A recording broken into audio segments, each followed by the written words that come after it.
They say it started with a whisper, low as death, slipping through the pine trees like breath through a coffin crack. A shadow, long and wrong-shaped, dancing between the cabins by Fishtrap Lake, and a fear so deep-rooted it don't just chill your spine. It digs in and stays. Tonight, we go looking for the Paintsville Boogeyman. But I warn you, once you hear his steps, you might not ever unhear 'em. Well, evening, y'all. You've stumbled into Kentucky Melody, where the fireflies flicker like old spirits and the stories don't never end the way you hope. I'm Earl, your guide through the thickets and tombstone trails, where the shadows talk back and the past ain't quite laid to rest. Tonight, we're setting our sights on the black waters of Fishtrap Lake, where something tall, silent, and mean's been roaming the tree line. They call it the Paintsville Boogeyman. But names don't matter much when your blood runs cold. Now, stay quiet, y'all. This part don't like being told too loud. It was the summer of 2013 when the air hung thick with honeysuckle and the whippoorwills cried long into the night. Two college boys, city-raised, green as spring corn, set up their little nylon tent at the edge of Fishtrap Lake, figuring on catching some fish by day and watching stars by night. They parked their car half a mile up the ridge, thinking the distance might buy 'em a little peace. But they didn't know what them trees held when the moon was high. The lake was still, too still, like glass that had forgot how to ripple. The air was cool, but not cold, and yet their breath came out in little white puffs like it was December, not June. Behind their tent stretched a thick wall of black pine and twisted oak, tangled up with underbrush so tight even sound had to squeeze through. And that's when the stillness changed. It wasn't silence anymore. It was waiting. A twig snapped, low and close. Then the unmistakable sound of breath, wet, raspy, like lungs full of swamp water. One of the boys stepped out, flashlight trembling in his grip. The beam cut through the dark like a knife and landed on something.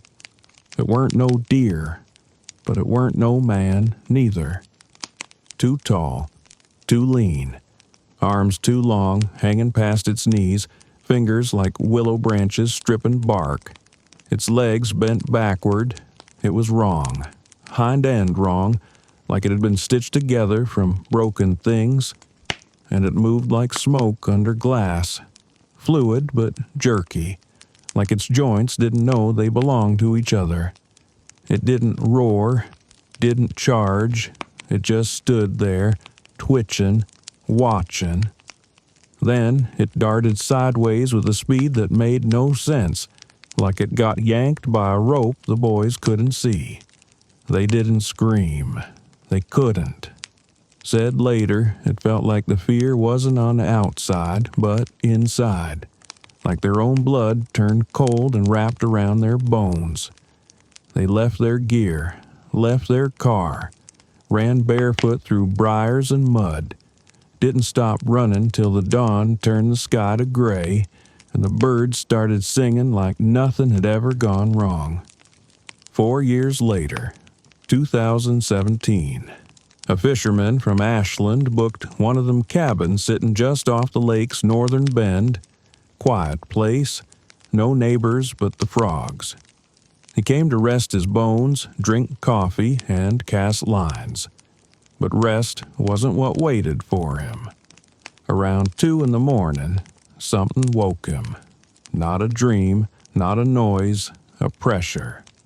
Like the dark outside was leaning on the cabin walls. Then came the sound.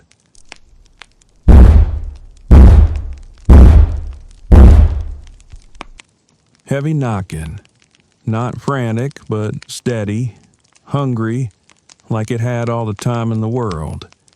He grabbed the old revolver from the nightstand, crept to the door, and peeked through the peephole.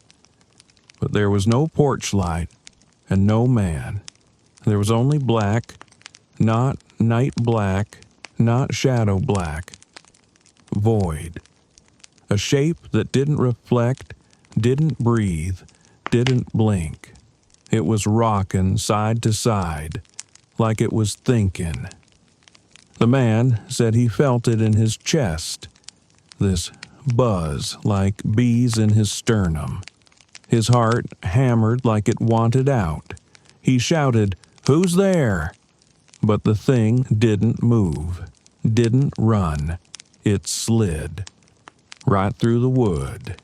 Didn't break it, didn't open it, just passed through like smoke through screen. The fisherman never saw it again. But he left that cabin before the sun came up and never went near the lake again. Then came 2021. A family of 4 rented a lakeside place. One of them short-stay jobs with a deck and a fire pit made for city folks wanting a taste of country. Mama and Daddy were hoping for s'mores and stars. Instead, they got dread. First night, baby wouldn't stop crying.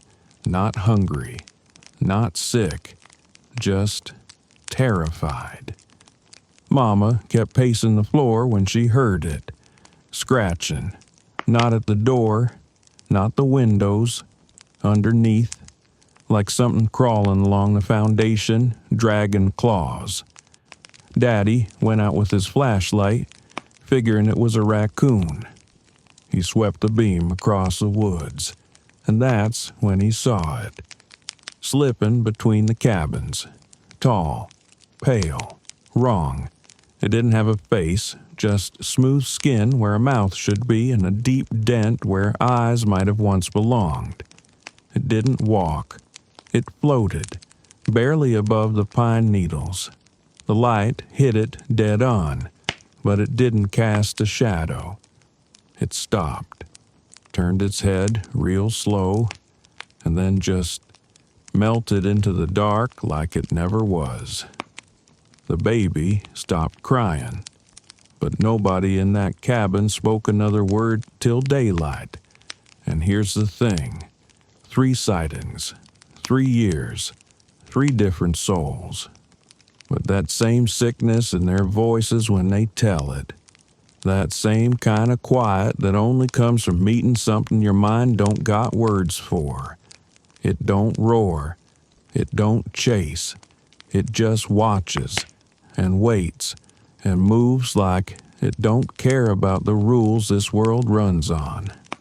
So, if you ever find yourself near Fishtrap Lake and the night turns colder than it should, if the wind dies and the frogs go quiet, if you hear a knock that sounds more like hunger than calling, don't answer.